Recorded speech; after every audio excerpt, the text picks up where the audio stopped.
But the point of we're illustrating here is there's literally hundreds of these going on in the Monroe County Sheriff's Office. These guys and gals that wear these blue uniforms are just always leaning forward, always giving. I can't even keep track of the number of charities that we support.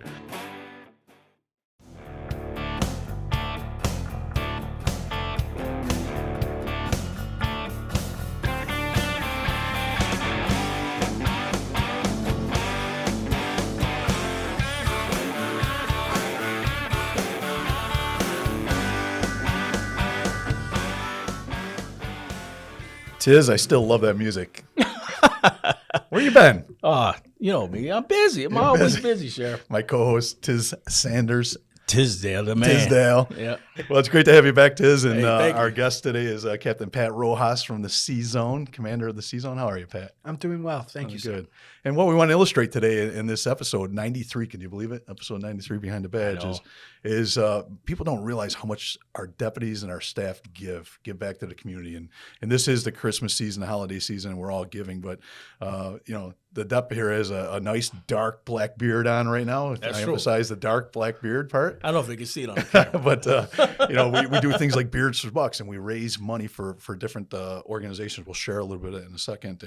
And we're always giving. And I thought it was important that we share that with the community and Captain Rojas' story in particular about the Rojas Foundation. So we'll get deeper into that. But Pat, how about just a little bit about yourself real quick? Let the community know who you are and where you're from and a little bit of your resume.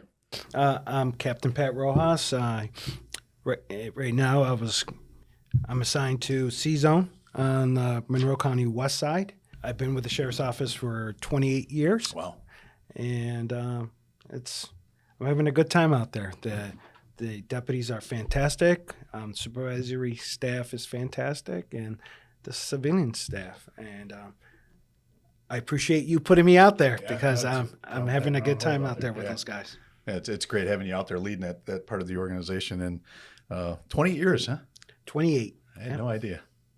Yeah, Someone's getting old. I'm not sure who that is, but I feel when I see the young deputies walking around, I'm like, sure. Oh my What in goodness, the world? what is going on? Yeah, no, they're great too, aren't they? Just Yes. to lead those guys and mentor them and build them up. And today's episode, let's just do a little history before we go into the Rojas Foundation and describe your story. But here we got pictures. That's the great crew from Channel 10, WHEC TV, Channel 10. And the undersheriff, his young grandson was diagnosed twice with cancer and is a survivor. And he runs a 5K every day in the month of September. The undersheriff does. Every day? Every day, a 5K for the whole month. And he raises funds for Cure and supports Cure that way. And Channel 10 did a great story on it and actually came out and ran one of the 5Ks. So another example, then we talked about Beards for Bucks, is Tiz is demonstrating one.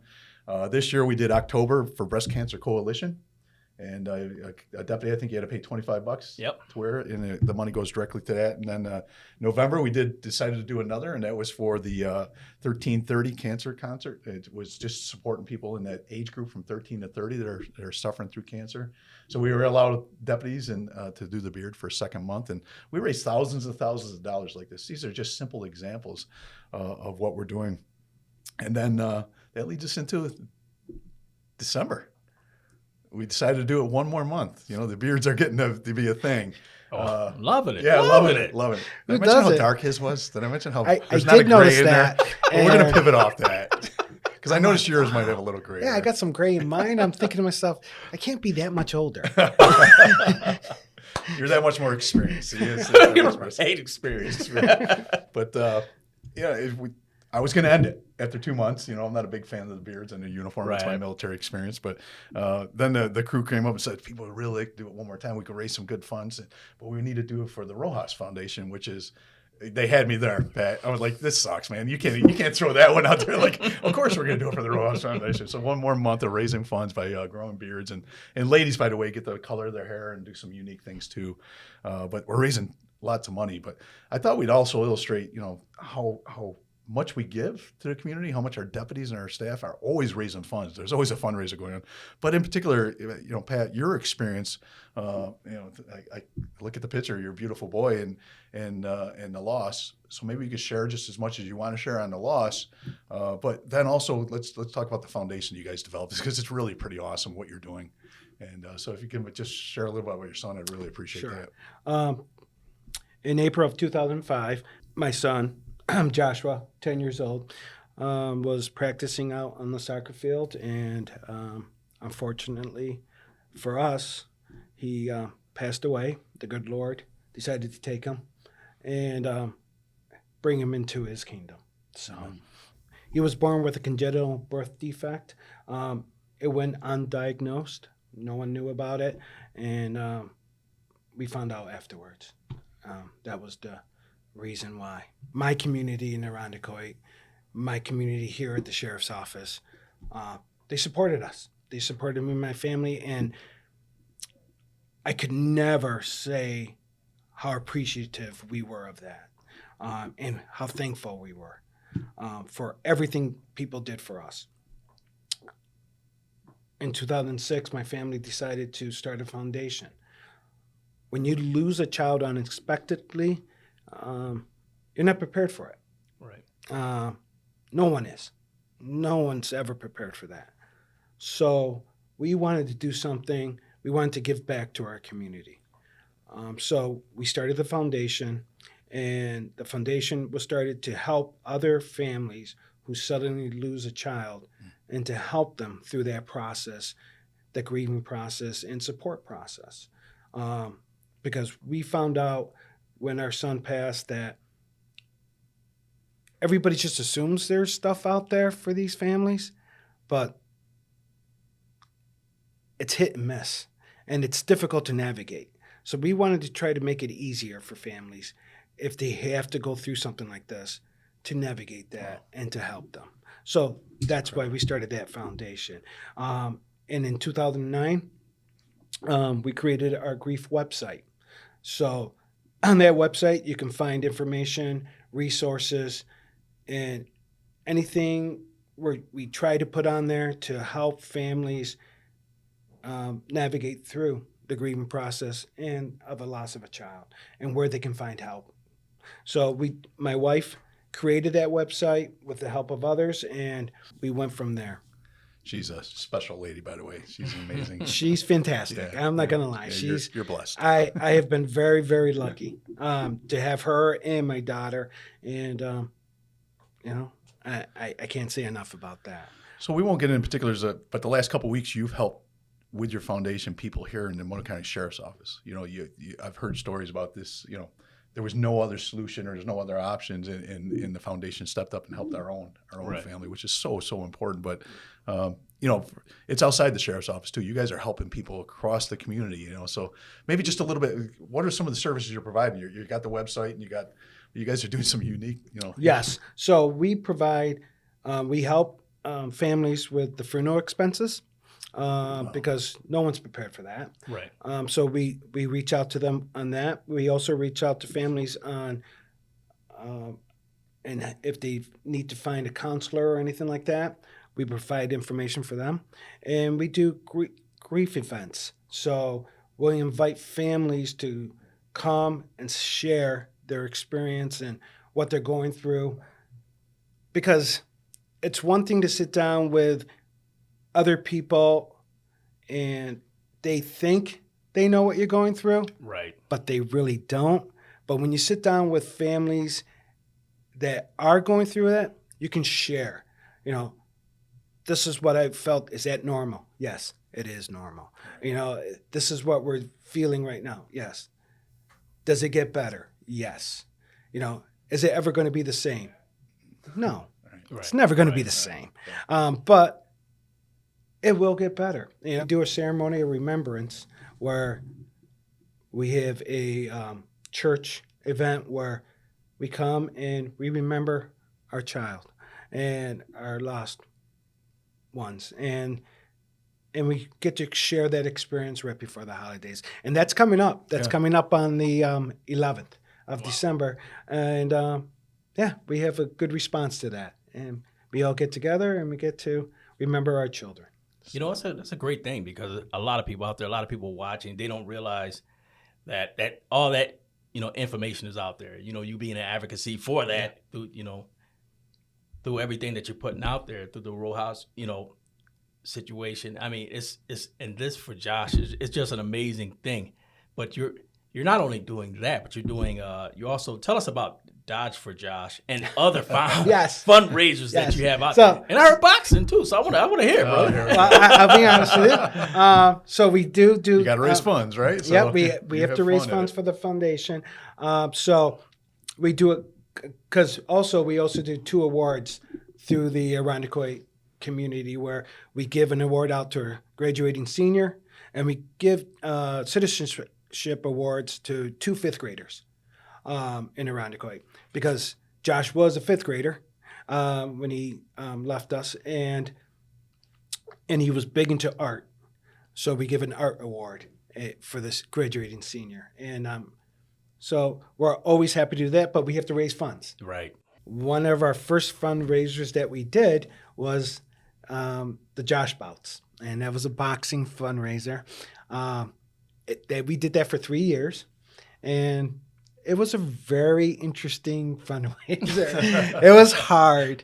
It was hard because it takes a lot for because we recruited other deputies, other police officers, firemen as well. And hey, would you like to get in a ring in front of your peers It's not and box another one of your peers for charity? That's a difficult thing, and I did it twice. Yeah. I got in that ring twice, Oh, wow. and it was interesting. It was interesting. It was a lot of work. There was days I went home and I was like, "Oh my gosh, what did I do? right. Yeah. What am I doing here?" So I've had the opportunity to do that for the BOHA and raising funds for fallen deputies and officers, and to get in that ring, I think we were invited like 3 or 4 months in advance, and every morning I thought about like, what did I do? What did I get myself into? Oh, Like, yeah. this is gonna be intimidating. I mean, it was a great experience. So boxing's wow, what a sport! You never know until you get in the ring. Like, there's no place to hide. There's no place to rest. They're gonna keep on coming at you. People are coming, Yeah. and the thing is, you're doing it in front of your peers. Right. So the one thing you have to remember is like, I have to go to work the next day, and I have to face these guys. Yeah. And I don't know if people know this, but deputies could be ruthless. Oh yeah. They can be ruthless, and it's all in good fun, but still, they can still be ruthless. So about it. because of all that, you segued into a great Yes. event. This is a good. So- this is about as much contact though. I've watched this a couple times, but it's a little more. Everybody loves dodgeball. Oh yeah. You know, dodgeball, people have been playing that since they were wee high at school and things of that nature. So we decided to do a Dodge for Josh. I like So that. we decided to do that event. The Western Irondequoit School District was generous enough to allow us to use their gym Oh wow. at the high school. And so we set it all up. We get everything ready. My wife goes, "How many teams do you think will show up?" And I said, "I don't know." I go, "We put it out there. We did some advertising." And I go, "Who knows?" And she goes, "I just hope we get 20 teams. If we get 20 teams, that's a success." And I go, "Yeah. If we get 20 teams, we get 10 teams, it doesn't matter. It'll be success." So that first year, we got 55 teams. Woo. And we're like, holy cow. You got something there. We got something, you know. People love dodgeball. I was right. I do too. And, it's a lot better than getting knocked out. Yes, yes. So as the years progressed, we did the dodgeball for a few years, and it started getting bigger and bigger. So we went from 55 to 70 to 80 to 90. Wow. And then we had a few years where we had the 90s. And then our final year, because of right before COVID struck, we had 106 teams. Think about that. And we called it Control Chaos. Oh. And that's what it was. It was Control Chaos. We had groups, we had teams, we had different age divisions, all the way from elementary all the way to seniors. That's cool. Yeah. Yeah, what a great event. Well, thanks for sharing, first of all, the beautiful story of your son, and I Right. love how you put it, where he is now, and that we'll see him in the future. But in the meantime, what you guys are doing with this incredible pain that you endured, but and it plays in the overall theme of just giving back, right? That's what there's so many Pat Rojas stories, and we appreciate putting you in a spotlight, and no one enjoys this. But the point of we're illustrating here is there's literally hundreds of these going on in the Monroe County Sheriff's Office. Yeah. These guys and gals that wear these blue uniforms are just always leaning forward, always giving. I can't even keep track of the number of charities that we support.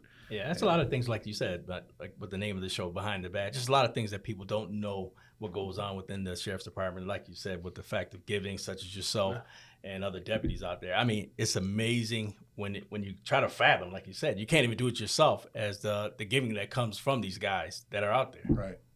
Yeah, you know, at one fundraiser, there was $10,000 raised for Autism Up. You know, that's just the one that, you know, $10,000. That's incredible. Wow. So let's, because you're not doing the dodgeball and you're probably not going to do the boxing anytime soon. No. How can people donate? They could go to joshrose.org, and we have a donate page on there. So as soon as you go to it, just hit donate, and you can do it by PayPal. You can do it by credit card. There's different options for you to do it there. And yeah, we would really, really love to appreciate it. Yeah, We would absolutely. appreciate it. Well, thanks for what you and your bride are doing. And Tiz, good to have you back. Oh, you know it, brother. Yeah. Love it. Love it. Great human being Missed to this. work with, isn't it? Oh, It's incredible. Incredible. So I think we finish up with the no Miranda zone.